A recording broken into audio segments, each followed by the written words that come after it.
Hello and welcome to RollDiggs, the official Oredigger Athletic podcast. My name is Paul Podisco, and thanks for tuning in to our initial trip out of the gates. Again, my name is Paul. I have been lucky enough to be the voice of the Orediggers for 28 years and counting.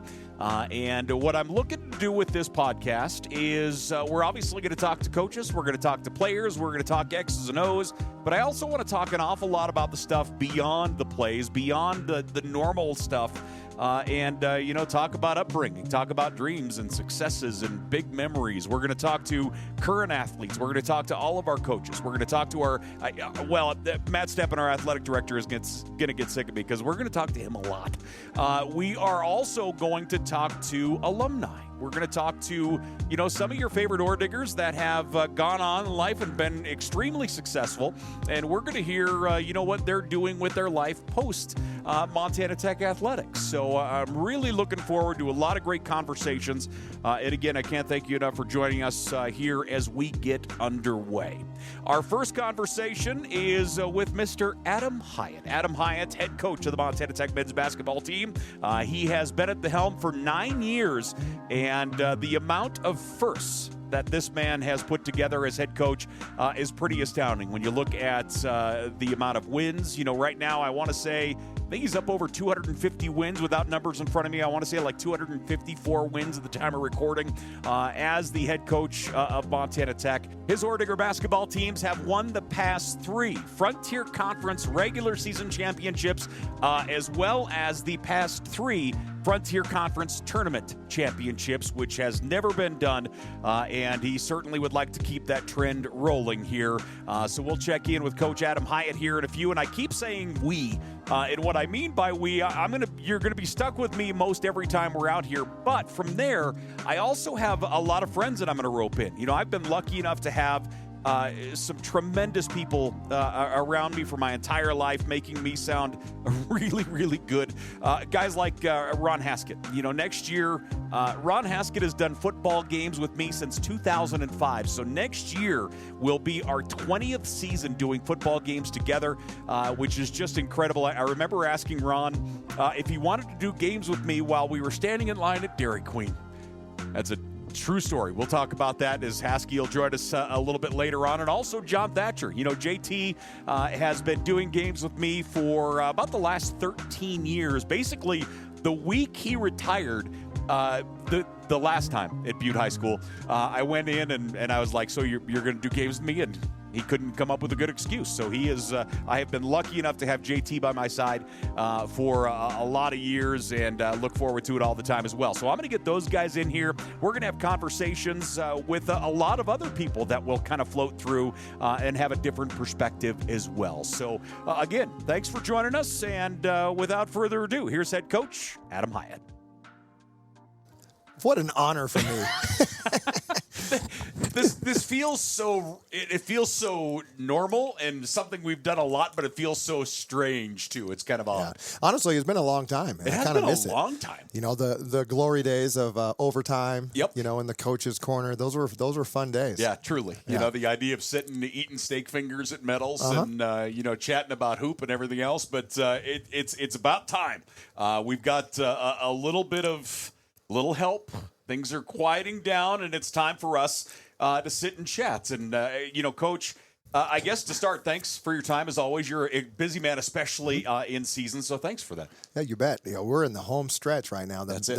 I can't believe that there's 3 weeks left in the regular season. It's unbelievable how quickly it goes by. I mean, we just remember that seemed like yesterday we were just starting our team retreat. We do a team retreat at the beginning of every year, the first weekend of school, and that kind of kicks off our season, and that gets us into our conditioning and all of our stuff. And boy, it just feels like it was yesterday, and here we are, February already. JT and I always joke that, it's the longest season known to mankind. Oh, yes. I mean, it is flat out the longest season known to mankind. Yeah. But, we always joke that once we clear the new year, like it is a grease slide. Like we hit January, and then all of a sudden, here we are. It's almost over. Yeah, that's how it feels like, too. I mean, everything is prepared for that January, Yes. right? Next year, obviously, things are going to change, but the way the current schedule has been, January kicks off conference, and it's so intense and it's so exhausting that you just pour yourself into it, and it is emotionally draining. Yeah. And then before you know it, you look up and you look at the calendar, it's like, I can't believe this is almost over. It's like, we only have 6 games left. And now, obviously, we got 4 on the road here to end. That's quite the daunting task. It's been a few years since we've had 4 in a row. We used to do this when we had 7 teams in the league, when LC was in the conference, and we were doing this triple round robin. There were several instances throughout the year where you would have 4 straight road games, and that became just ordinary. But since LC dropped out, the most anybody's ever played was 3, right? But I'll give a little context as to why. So Sean Hughes, the coach at Montana State Northern, his son is a senior, Matt, at Haver High, and their senior day is Saturday. And so he was looking at it this summer, and he was scheduled to be down here in Butte, and he's like, how am I supposed to make the senior day, right? And so when he first reached out to me, I said, talk to Haver, get the game changed. See if you could fix that or do a senior night some other time. And they really wouldn't budge. And so we looked at a couple different variables, and so we really just came down to, all right, can we switch games? Because we were supposed to have played Haver here, or Northern here, then at Northern, and then Northern here, but we switched the middle game, and we hosted them twice in a row, and now we're going up there. So that put us in the position to play these 4 in a row. But it's going to end up being fine because we get to stay on the road. We're going to be in Great Falls on Saturday, and then work our way up to Haver and see if we can enjoy the High Line in the beautiful month of February. To see if we can enjoy the High Line, the silver lining of sorts. So let's kind of start back here a little ways. This is year 9 for you. I remember, let's go back to the overtime days, obviously, when you came in year 0, that first year. Talk about that progression. The idea of goals for that year 0, then, the idea of, key recruits, those first couple guys that really changed things for you and kind of got you on the path to where you are right now. Talk about that first year specifically. I mean, how much do you remember that year 0 and how much do you look back on that as opposed to where you are now? So I remember when when the job opened up, and this was the end of February of 2016. Yeah. Okay. And I was noticing now obviously I was very interested. Let's see what this is all about. It's a place that I'm familiar with, being in the Frontier, and always liked Butte and always enjoyed playing it, in this facility and all that. But I started watching on social media that there were a lot of players that were on that 2015-16 team that were leaving, and they were like announcing on social media, I'm transferring, I'm going in the portal or whatever it was. And I was thinking, boy, what kind of team we're going to have left, right? Yeah. It's like we didn't really know what we were going to have. So anyway, went through the process, and when we accepted the job, we came up here toward the middle end of March, and we did like the introductory press conference and all that stuff. And I remember I was doing a TV interview, and one of the questions was, so what are you going to do with your roster? What do you think about next year's team? And my answer was, I don't even know what team we're going to have. It's like we got to assess what our roster looks like and who's even going to be here, and then what recruits are even available this late. Yeah. And so once the dust kind of settled, I literally started that evening. We had a team meeting, and we explained what we were going to do moving forward. We're going to do individual interviews with each player, try to see who was going to stay, who was leaving. We were going to, I had to figure out a coaching staff. Mm-hmm. I was left with no schedule. We had to build like a schedule, and then we got to fill some holes with recruiting. And so it was a time-consuming beginning, but that's how it is with every new job, especially when you don't really have a roster in place and you're just trying to scramble. And so when the dust settled, we kind of saw who was coming back. We were able to fill some holes late. We picked up a really good in-state kid, Dylan Panabecker. He was still available. We loved his toughness and everything, and we were able to bring him in. But at the end of the day, it's like we just looked at that team and we thought, okay, this is not a championship roster. This is a roster that has a bunch of good kids. We're probably not going to be that great to start. Let's see what we have to work with, and this is going to be year 0. Because we were just kind of left with whatever it was, and we were just going to do our best. And honestly, our expectation in the world of athletics, your happiness is predicated on your expectations, right? Yes. And so if you have lofty expectations and you fail to reach those, you're miserable. And it's really difficult, right? When you have expectations that are lofty and you reach them, hey, it's joyful, right? You talk about peaks and valleys always, like the highs are high, the lows are lows. So that particular season, our expectations were, I hate to say it, but they were pretty minimal, right? They were kind of low, where we just thought, let's just be competitive and see what we can do. And we knew it was going to be a really, really, really challenging season when the first game of the year, we're hosting Yellowstone Christian College, and we had to hit a corner three at the buzzer to send it to overtime. And I remember talking to our coaches after the game, and I told them, this is going to be a long year. You know, we're not going to win a lot of games, but we're going to do our best to develop these guys, and we're going to at least set a framework for what we can build toward, right? Yeah. We were going to establish a culture of toughness and togetherness, and the guys that can't take it from this year's team, they won't be here next year, and they'll pull their own ripcord, and that's okay. Yep. And we're going to focus on recruiting, and then next year will be year one, and we're going to bring in guys that we think are going to fit our culture. And that's really what we did. And so, I remember there were some cherished memories that year, honestly. We went up to play in Havre, Montana State Northern, and we scored 36 points in the whole game.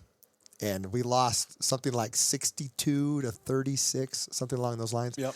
And I remember it was just like a super low point. That was our 9th or 10th game in a row. We had lost. We still hadn't won a conference game. We had a chance to win an early conference game, but Great Falls hit a buzzer beater a desperation three to beat us by 1 point. So just anything that could go wrong went wrong that year. Yeah. So then that very next night, we're down in Great Falls, and we're playing at, it was University of Great Falls at the time.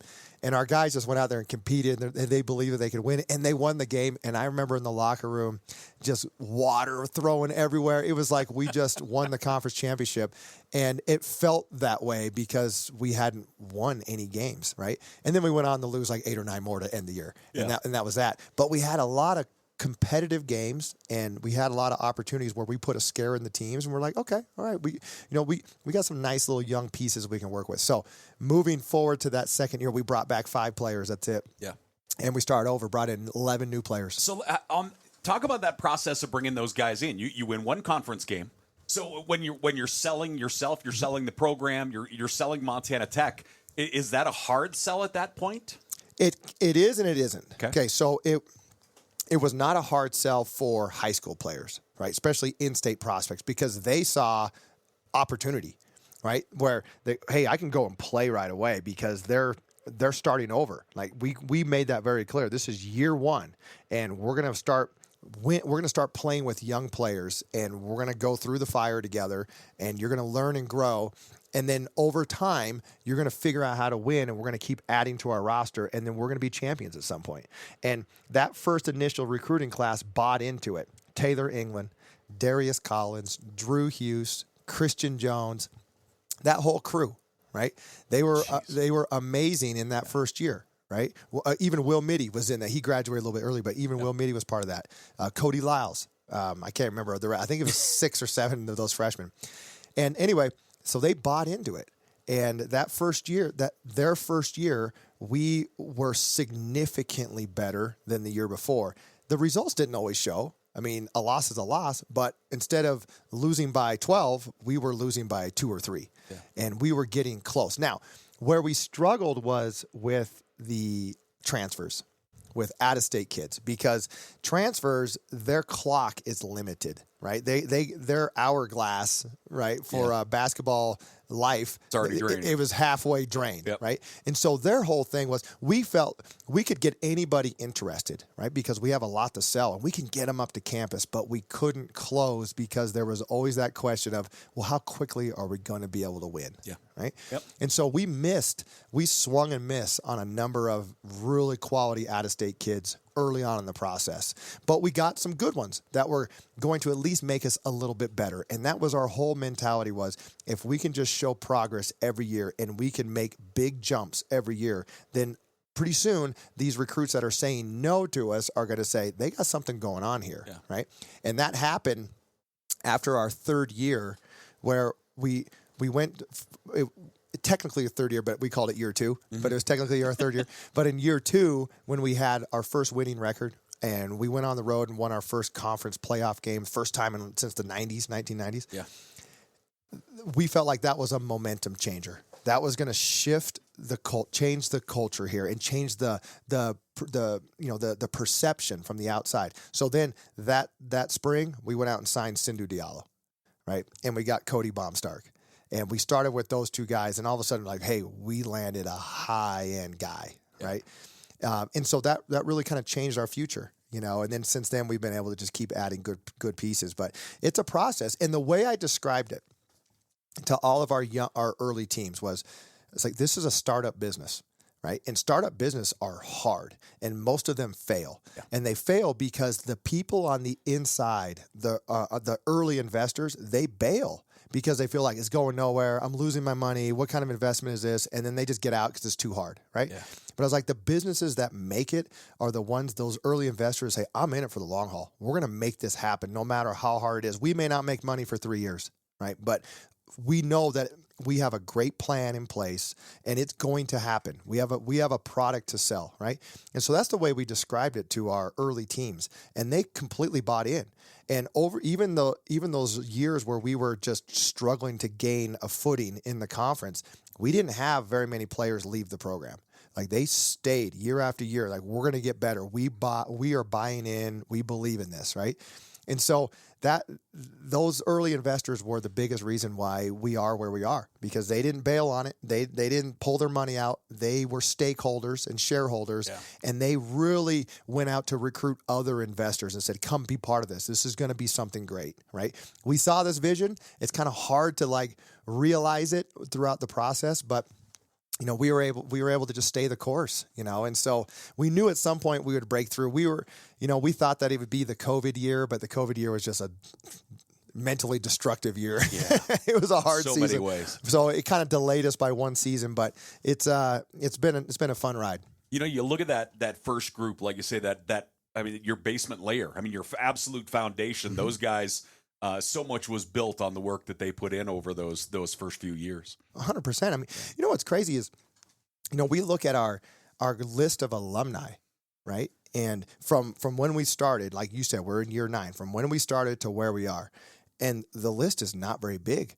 And it's not very big because they all stayed here for 5 years, right? And so, really, we're just cycling out our second wave of recruits, with Keely Bake and Cam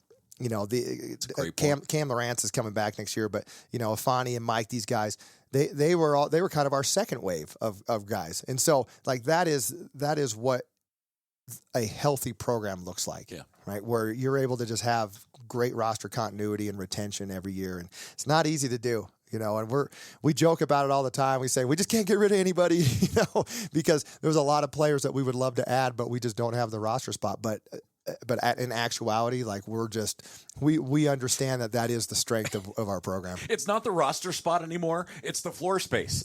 There's only so many spots that you can put chairs on that side of the floor. Unless we decide to cut into the stands or something over there, especially during COVID when we were all staggered and.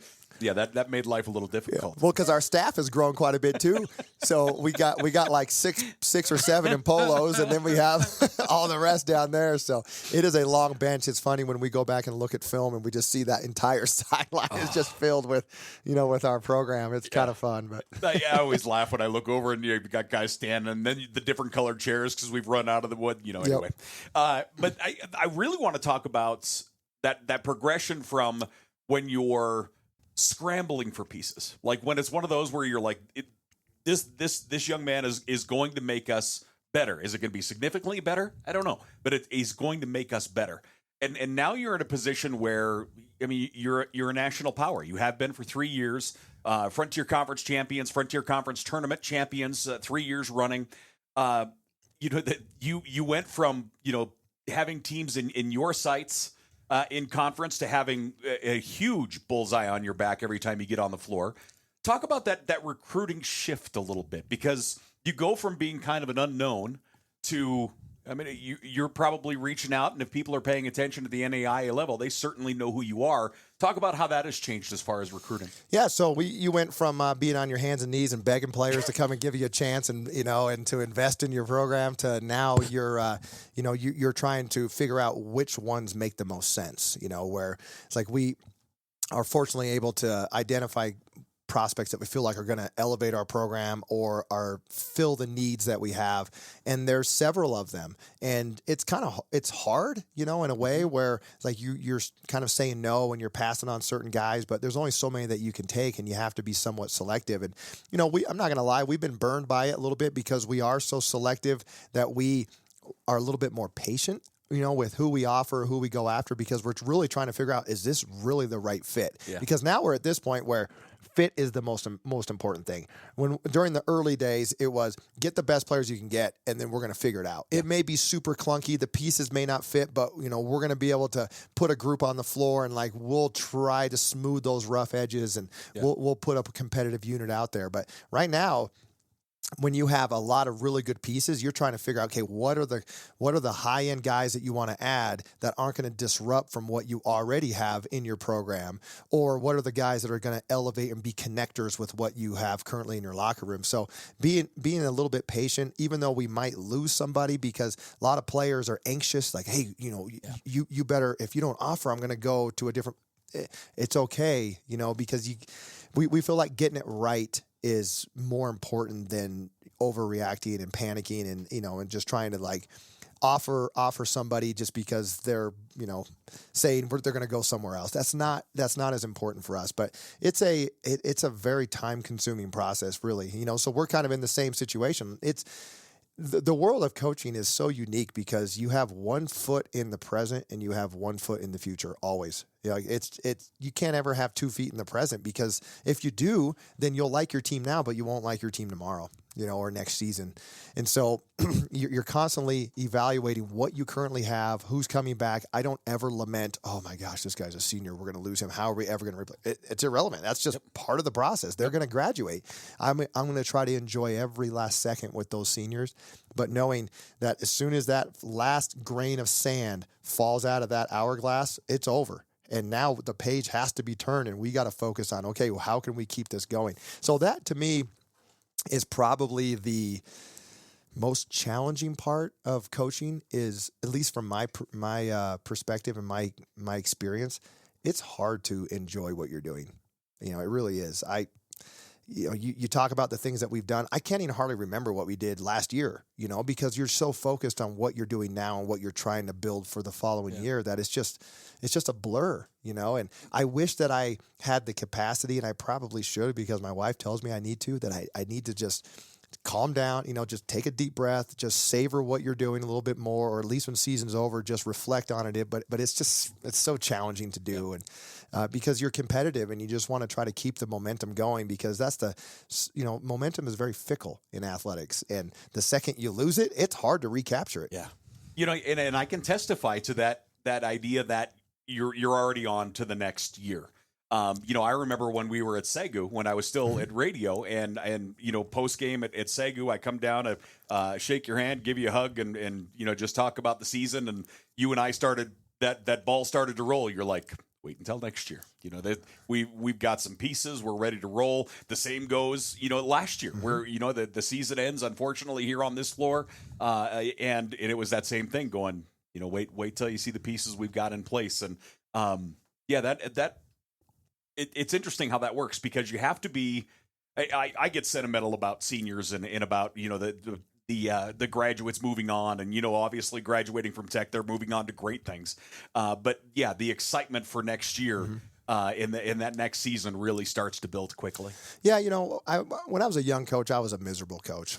I really was. I felt like I was miserable all the time because I could never enjoy at all anything that we were doing, because I was just so paranoid about the next thing. And as I've become more experienced over the years, I've really conditioned myself to, if we have a big win, then I'm going to enjoy that win with the guys, and we're going to appreciate what we did for at least a couple hours after that game. I was just going to ask you. So, how long do you normally give yourself? Is it different between a Thursday and a Saturday? I would assume that's what makes it beautiful, is that you do have a little bit of time to reflect. So we have a pretty good routine now, to where like we play at 7:00.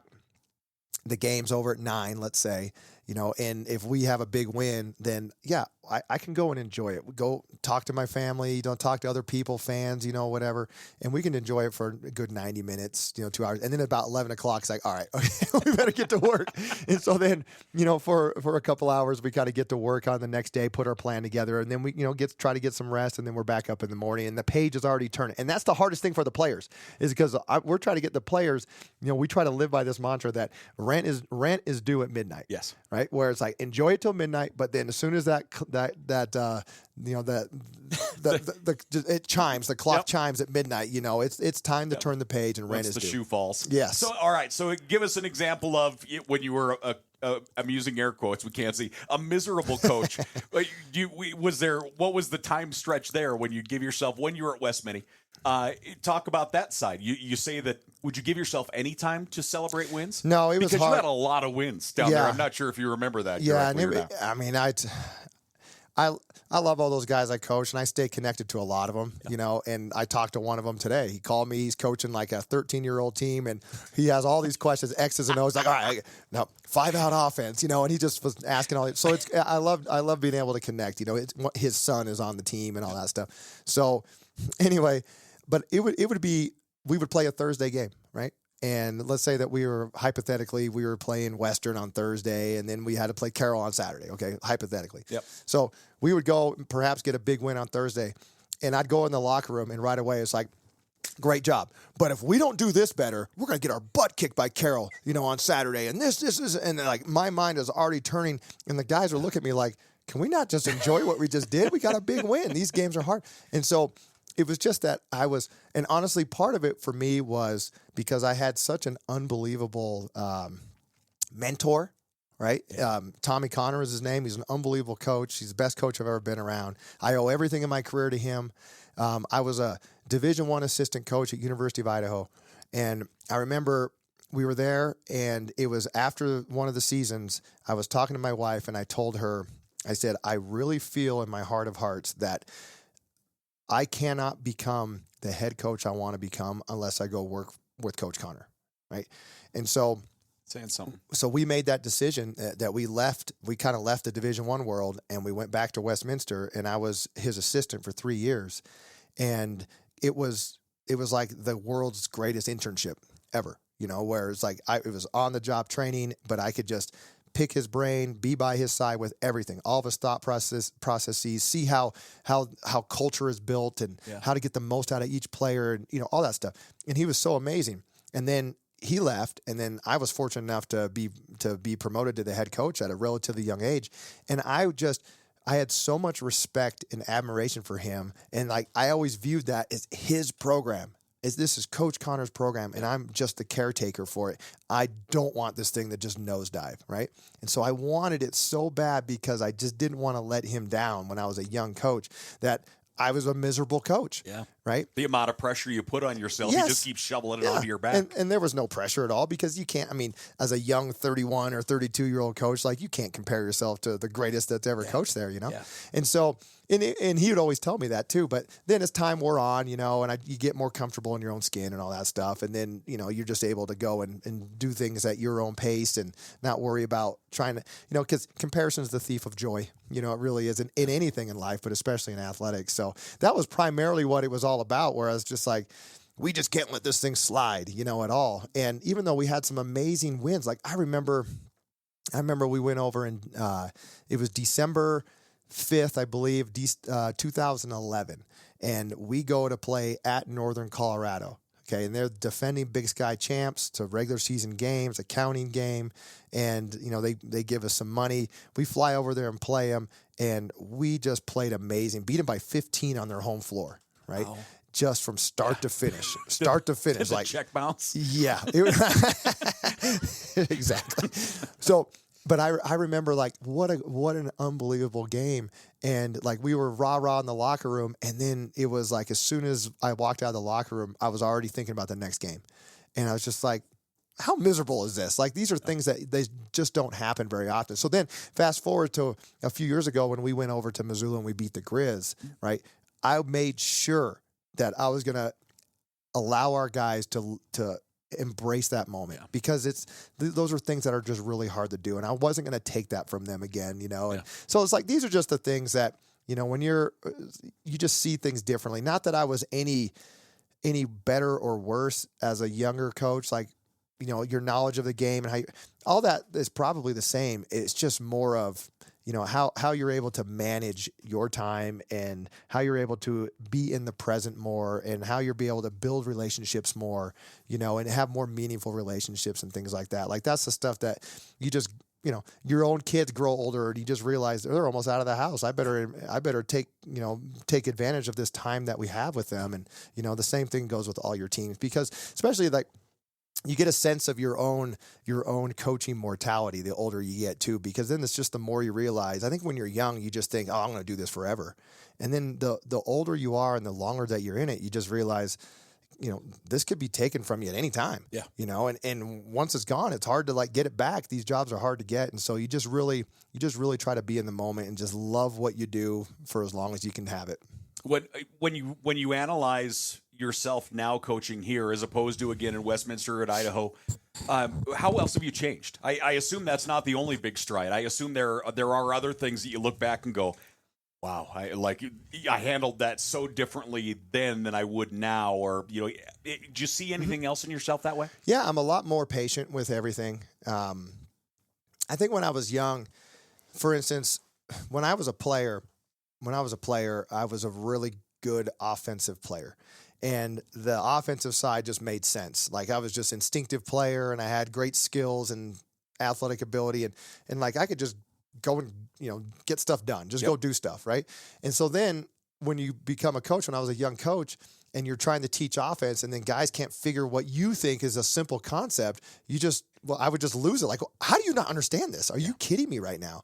You know? And it just, I think when you're a young coach, you don't realize that everyone learns things differently, you know, and being a great coach means being a great teacher, you know? And so I over time, that was one of my early lessons is that if one player doesn't get it, okay, that may mean that player's not paying attention or, you know, maybe you can put in a little bit more time. But if more than one player aren't figuring things out, you need to take a big look in the mirror because you probably did a bad job coaching it. Right. Yeah. And so that's really where, you know, there's things like that where you grow a lot as a coach. And, you know, like I'll teach like today, if I was to teach a concept out there and I got like 4 guys on the floor that are just like, I don't know what's going on, instead of just like blowing my whistle, like, what's wrong with you? Get on the line. You know, it's just, I would pause and say, okay, clearly I taught this wrong.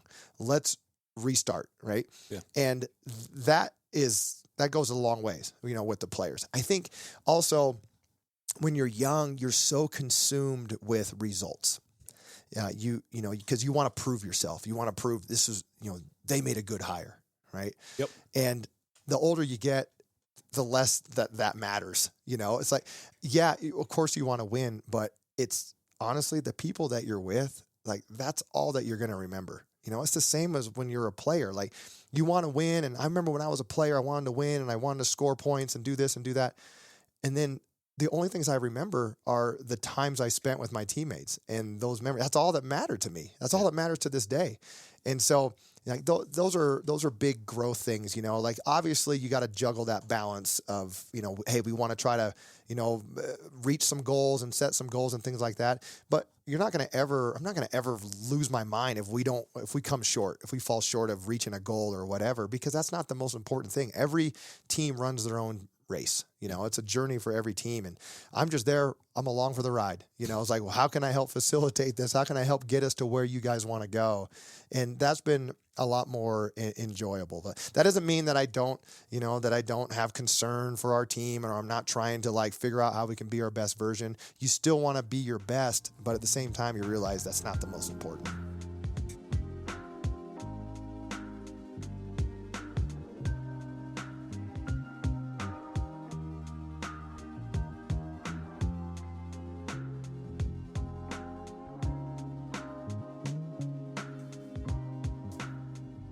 Hey, back here once again. RollDiggs, ladies and gentlemen. Paul Podisco, Coach Adam Hiatt on an afternoon, morning, evening, whatever it is for wherever you're at.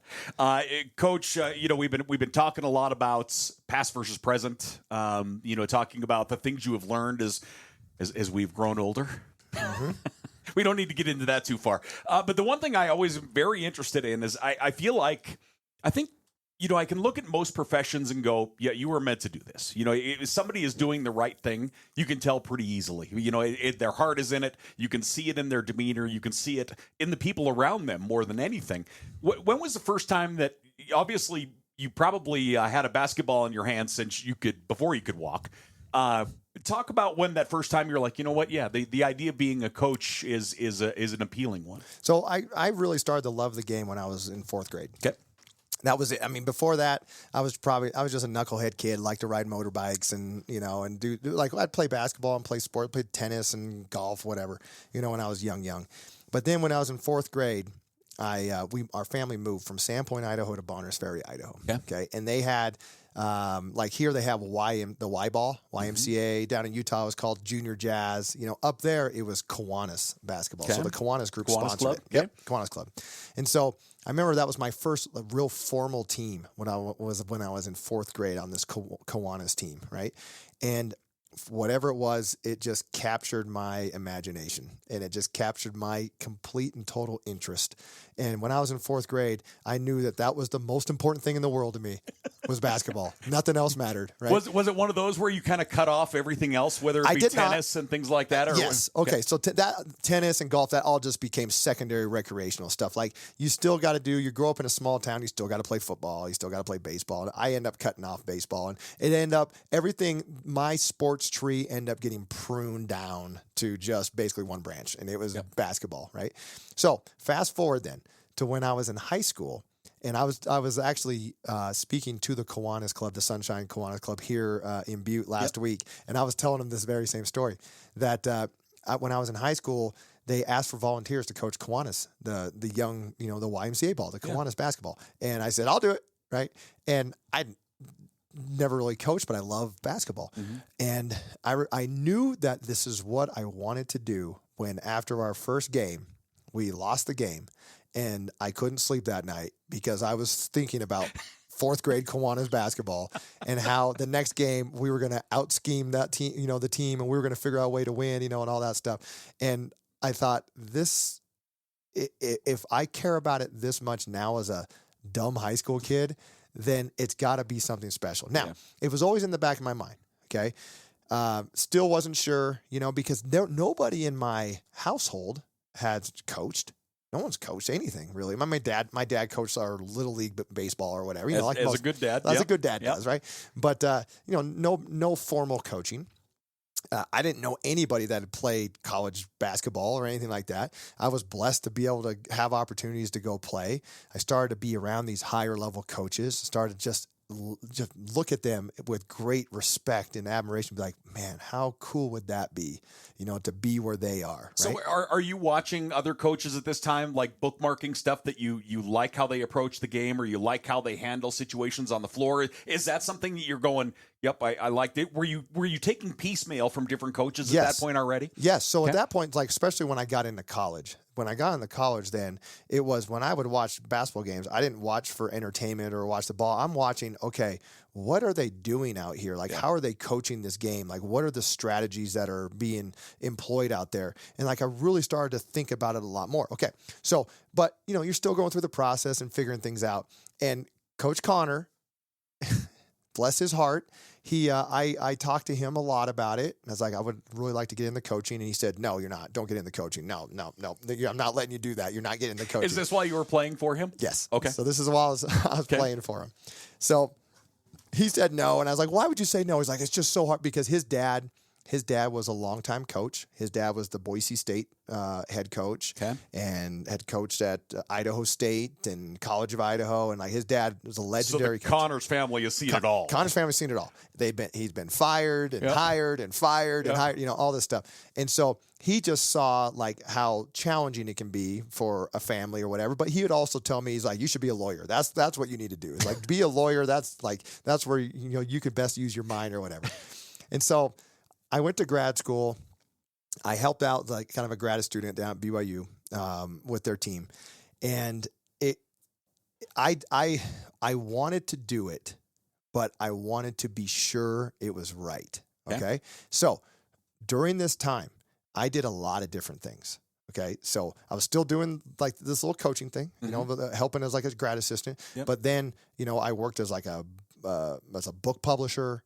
I worked for a state government. Okay. I worked for Costco. I taught, you know, in high school. You know, so I did multiple things to see, and I enjoyed all of those. Or are you looking at that as going, I have several landing pits to fall into if this coaching thing doesn't work out? Part of it was just, yes, I wanted to make sure that there were other things that I could probably land, you know, the soft landing or whatever. But more importantly, it was, if you're going to go in the coaching, you got to be all in. And so I wanted to try these other things to see if any of those captured my interest, right? Okay. If they didn't capture my interest in the same way, then I'm going all in, okay? So did all those things, and then I realized, and I told, you know, my wife and I were just barely married, you know, and newlyweds, and I told her, I was like, this is what we're doing. I was like, are you with me? You know, she's like, all the way, let's do it, right? And so I got really lucky, and that's what started the journey, and we haven't looked back for a second. There wasn't a time that we ever looked and said, oh, gosh, why did we do this? Now, I mean, I'm not going to lie. When we came up to Montana Tech and, you know, and started, you know, recruiting kids here and, like, seeing all these great educational opportunities with engineering and stuff, I kind of thought, boy, that would have been fun to do engineering. maybe if I would have known about that. But I could tell you where my mind. This is probably terrible to say. I don't know if I should admit this publicly, but for the sake of the pod, I'll admit this publicly. Look at you go.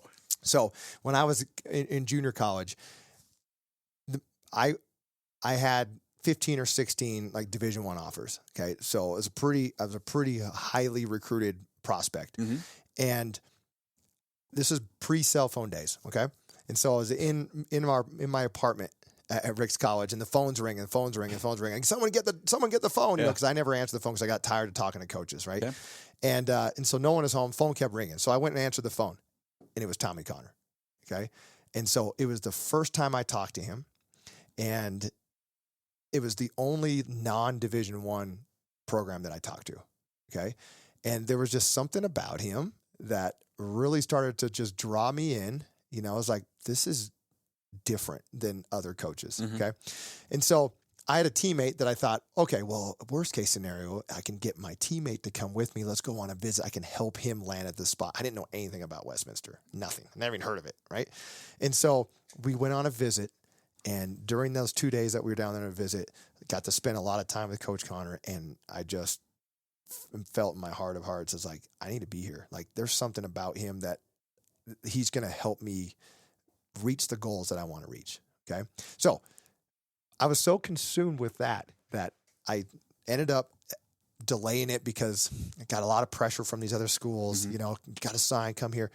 And I finally said, no, I'm going there. And it was shocking to a lot of people. Like, honestly, it was like, you're going where? And my dad would get these phone calls from these other coaches like, you can't let him do this. And my dad would just say, this is what his heart is telling him he needs to do. He's going to do it. So, and they never tried to talk me out of it. Okay? Which had to be hard. I mean, like I say, if there is that carrot being dangled out there, and I think we've all seen or heard about it, and it doesn't matter what sport, the idea of going with what felt right. Yeah, that's a big deal. Yeah, and for multiple reasons. Like, you know, grew up in a small town, and, you know, it is a smaller school, and I had a coach that really was invested in me, and I wanted to go where I could play and I could win, and I could reach the goals and like put myself on a position to make a career out of it, right? Somehow out of this beautiful game. So fast forward to that summer. I remember it's June. So I commit, I'm going like, oh, you got to get your application in. Okay. Oh yeah, we got to apply for school. Oh, you know, forget about all that stuff. So apply for school. I'm down there working at camp in June. And I remember Coach Connor saying, so what are you going to major in? I hadn't even thought about it. I had no idea. And I was like, what do you have here? And so, because my mind was just on, I'm going there for my future. Yeah, right? which has to be, is it over 80%, do you think, as far as college recruits? That has to be the case. Maybe, probably. I mean, I think a lot of them are thinking that way, you know. Yeah. But also, you know, you're relatively confident enough with your academics that you're like, I can choose whatever, you know. And so I went through the catalog, and it's like, okay, what could I finish in 2 years? You know, and so I was like, found this one. All right, I'm doing this. So went and graduated because I was like, I could do this in 2 years. But that was where my mind was at the time. When I said I was all in, I really was all in. That was where my focus was, almost to the point where I didn't even know what I was going to major in. Yeah, I'm not sure you should tell people that either, honestly. Well, and I mean, it feels like that has to be the bigger percentage of people that are like, hey, I've got an opportunity. I want to go play ball. You know, I want to keep playing this beautiful game. You know, and just that idea of playing more. How many? I guess that said, how many people have you recruited that the education here is a significant factor of them wanting to come here? Okay. Let me give this a little caveat here. All right. I was an academic All-American, okay? So, like, it's not like I didn't care about school. No, okay? I know. So you give me the and book. Actually, that's a good call. And actually, to even go back farther, you were also the Frontier Conference scoring leader your senior year or junior? Your senior year. What, 21.6? Yeah, almost 22 a game, yeah. There you go. So, you can back it up. So, a lot of kids, everybody's different. We've had players like Sindhu Diallo, okay? Sindhu recognized the value of getting a degree from Montana Tech. That was important for him. Okay. But Sindhu also, and probably more importantly, saw the value of coming and being the chief cornerstone of the program, being the guy that the face of the program that we were going to parade out there, right? He's the hood ornament. Yeah. And so that was important for him. We've had other guys that, you know, the academic piece, getting an engineering degree or getting the business degree here was the reason why they came. Mm-hmm. They love basketball and they're going to be great, but they knew that when their eligibility was exhausted, that they were going to be a professional in something different other than basketball, right?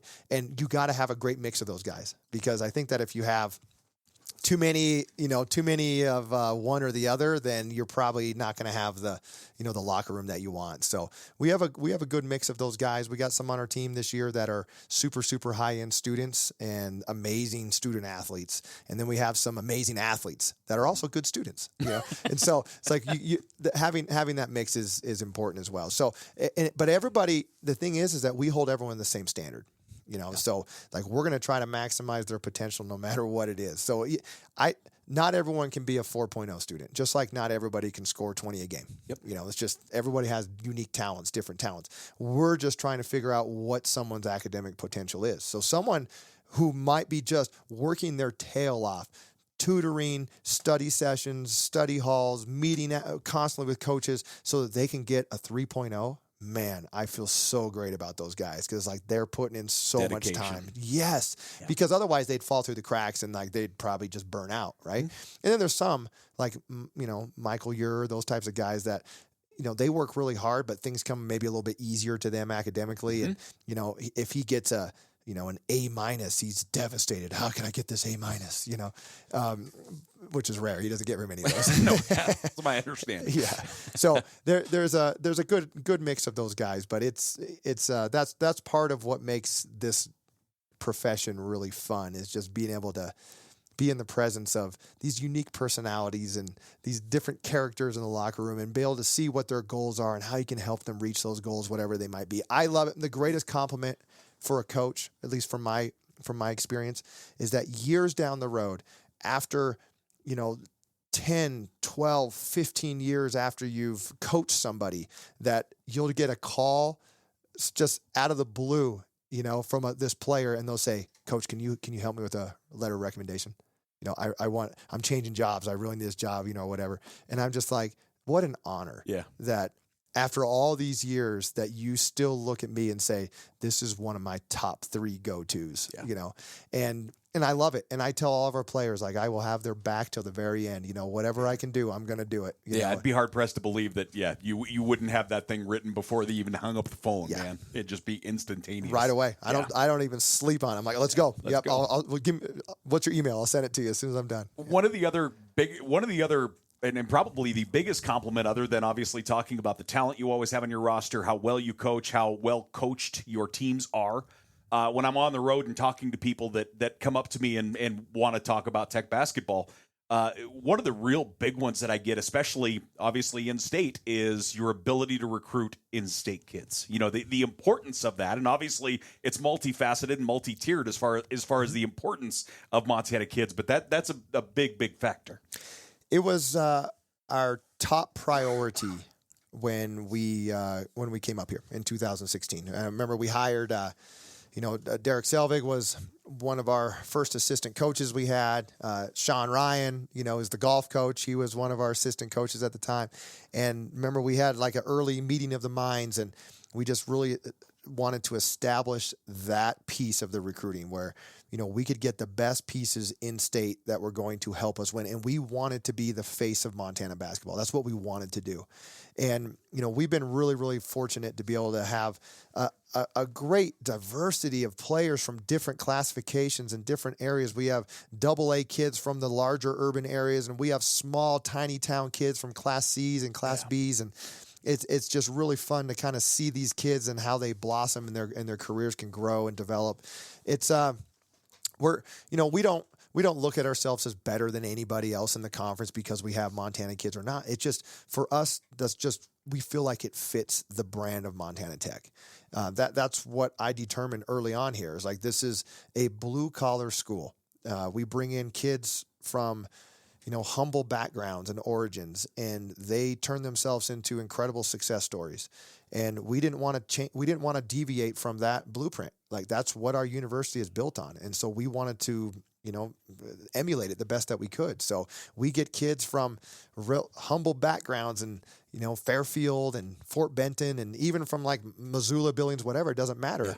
Yeah. And they come in here and they develop and they put in the time, and they're able to do incredible things and reach the pinnacle of what their athletic accomplishments could be. And it brings us great satisfaction to be able to see that. And you would never know that, I think of a Darius Collins from that, and even Cam from that incredible Hellgate run. Mm-hmm. They were the heart and soul of those teams that won state championships. Yep. It felt like for a decade straight, for goodness sake.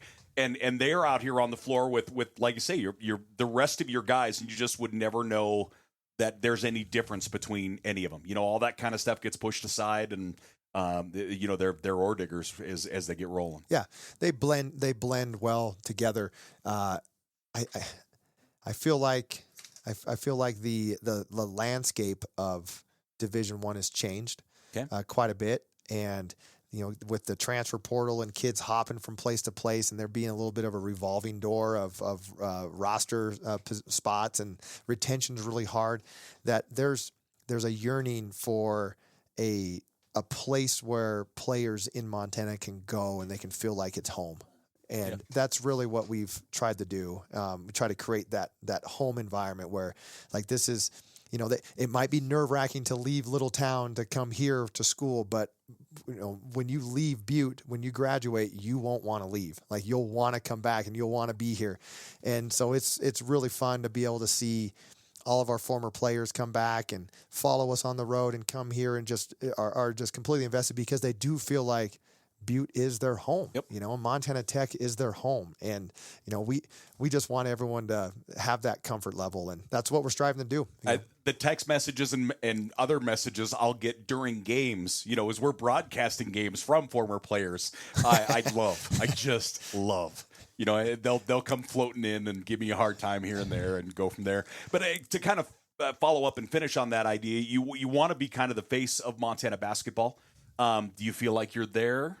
You feel like you've accomplished that, or do you think there's still some movement to go? I don't think you're ever there. Yeah. It's like it's one of those moving targets. You're just always trying to reach it, but it eludes your grasp, every time you reach for it, and you just try to reach higher and move higher. And, we certainly are not ever in a position where we feel like we're entitled to get any certain player at all. It doesn't work that way. Like, we have to show that this is the right fit for a certain player, and otherwise it's just not going to work. Yeah. So now I don't know. That's a terrible question for a coach, because if a coach ever feels satisfied or feel like they've arrived, then they should probably retire. Yeah, completely agree. I want to kind of shift to schedules in the Frontier Conference as we know it? Because, again, you have been around the Frontier. I don't mean to use this terminology and make us both feel old, but I apologize. But you've been around the Frontier Conference for a long time. Long time. Back when West Minnie and Lewis Clark State were part of us, and when Dickinson was here for a couple minutes, we've seen a lot of change go through the Frontier Conference through the years. And next year is going to be the biggest change we've experienced in the Frontier Conference in many decades. Talk about the what you see as the good parts of, because right now we're playing the triple round robin. We whine and complain about it all the time. It's incredibly hard. The idea of, you always hear it's hard to beat somebody twice, let alone 3, 4, or even 5 times, for goodness sake. Talk about what's going to be a benefit, I guess, first when we merge, the North Star schools with the Frontier schools as we know it. So when I was in junior college, we used to scrimmage Frontier schools, the late 90s. Okay. So I indirectly, and then I played in the early 2000s. So indirectly for like over a quarter of a century, I've been part of the Frontier in one capacity or the other. We kind of dated ourselves for that. We kind of do, yeah. So it's going to be really fun. It's the travel's going to be unique. We're going to play in towns that we've never been in before. We're going in arenas and gyms that we've never played in before. We're going to I think there's going to be a couple years to adjust to try to figure out, okay, what's the best way to travel to this place? What are the tendencies of these coaches and these other places, because you're bringing in 6 new pieces that you don't play on a regular basis, right? And so there's going to be a lot of excitement there, to that new challenge and these new opportunities. And I think the greatest benefits are, one is there's going to be less non-conference scheduling, okay? Unless sometimes there's a benefit to it, but with the trend going around the country right now where conferences are just growing more and more and more, they're accumulating more conference games, and that presents fewer non-conference opportunities. So it becomes harder and harder to be able to get quality games. Yes. And to be able to get quality games costs a lot of money, because you got to spend money to get them to come up, or you got to spend money to go play them wherever they are, right? Yeah. So we get 22 guaranteed games every year now, just through conference, and then we would schedule 6 non-conference games. So that's quite the dramatic shift. Yeah. Because right now, playing the triple round robin, we only get 15 with the triple round robin. Yeah. So we got to go out and get 13 plus a couple exhibitions or whatever. So half of your schedule is non-conference that you're trying to build and figure out what works, every off season or even during the season. So that's benefit number 1, is it makes scheduling a little bit easier.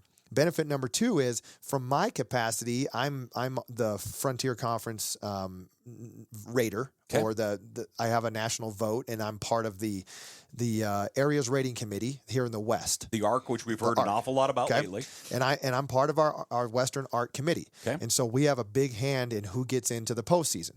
Right now, currently, the Frontier Conference, we cannibalize each other. Because of this triple round robin. Our numbers are small. We only have 6. People their metrics end up getting damaged because of the multiple times that we play each other. And what it does is it just makes it harder to get multiple teams in.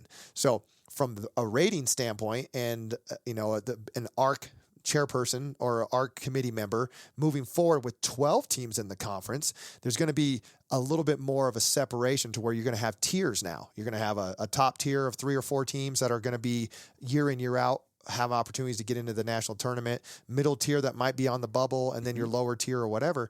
And it's going to make things a little bit easier to sell, because the numbers for our conference, the metrics are going to look a little bit better. So that's a huge advantage for us right there. Yeah.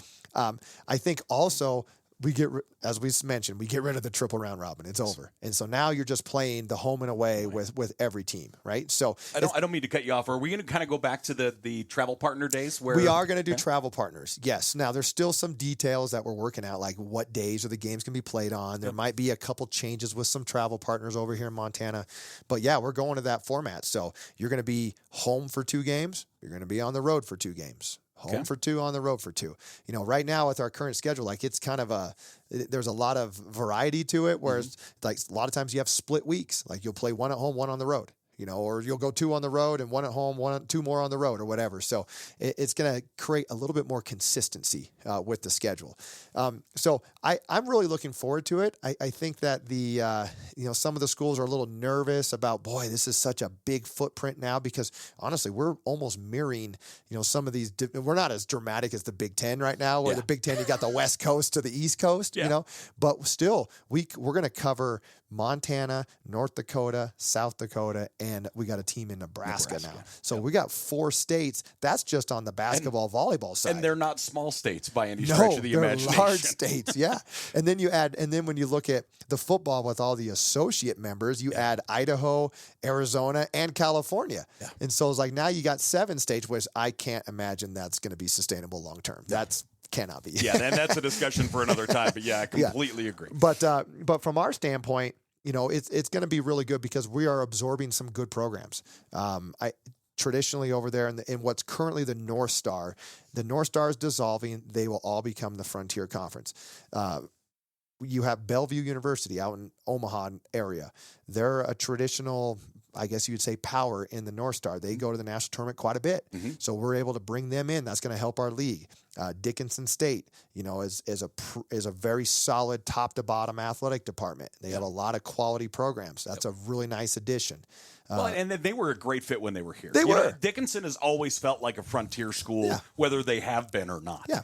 No, they have. I mean, the only reason it didn't work previously is largely because of the Westminster and the LC State dynamic, where they just felt like they were the recipients of the short end of the stick, where they had to go to Westminster, they had to go to Lewiston, but those teams didn't have to go to them. Yeah. Right. And they're just like, well, we got to spend all this money to travel, and then we don't get these 2 home games. And it was kind of a raw deal that they got. And so the second that they had a chance to get out of that deal, they did.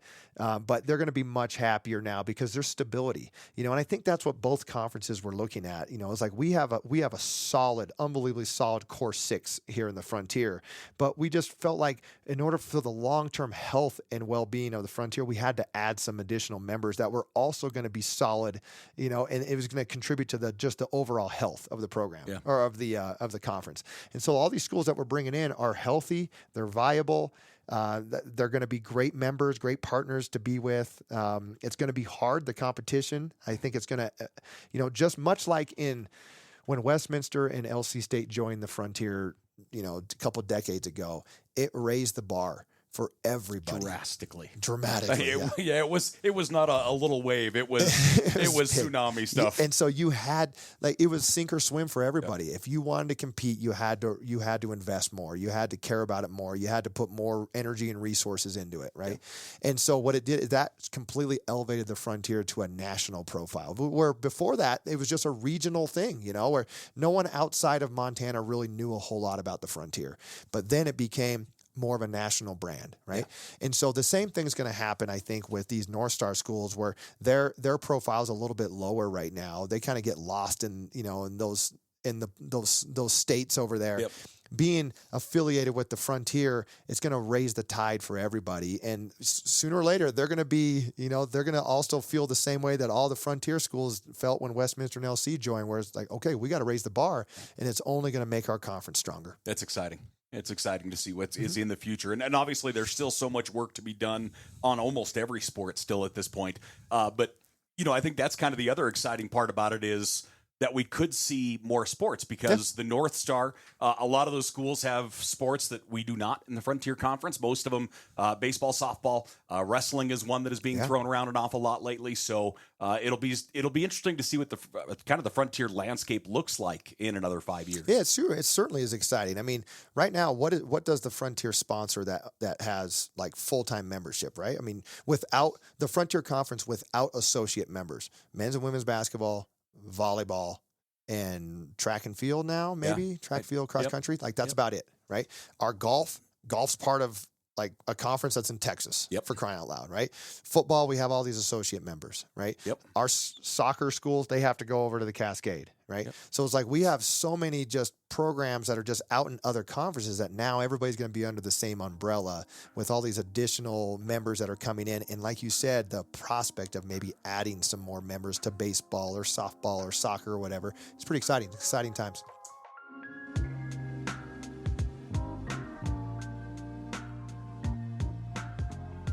Once again, I want to thank Coach Adam Hiatt for joining me just about 4 feet from his office earlier and taking some time out of his day to talk about Oredigger basketball. We are going to talk to him quite a bit here over the next few on a timely sense. We'll talk as far as conference. We'll talk about national tournament and a whole lot more as we continue. But I just certainly want to thank him for that. And as far as the timeline goes, we're going to check in with head coach Jeff Graham. The idea that Coach Graham and I sitting across the table together with coffee between us, the two most ADHD people you're probably ever going to come across, that could be real interesting. And it could be real long, so you might have to strap yourself in for that one. We're going to talk to Matt Steppen, our athletic director, as far as the Frontier Conference expansion. I think that's very important for people to understand, as the Frontier Conference is going to look very, very different next year. So again, I'm Paul Panisco. Thanks for joining us for RollDiggs, the official Oredigger Athletic podcast. Make sure to tell your peoples and like and share, and I don't even know what I'm supposed to say here, but you go ahead and do those things.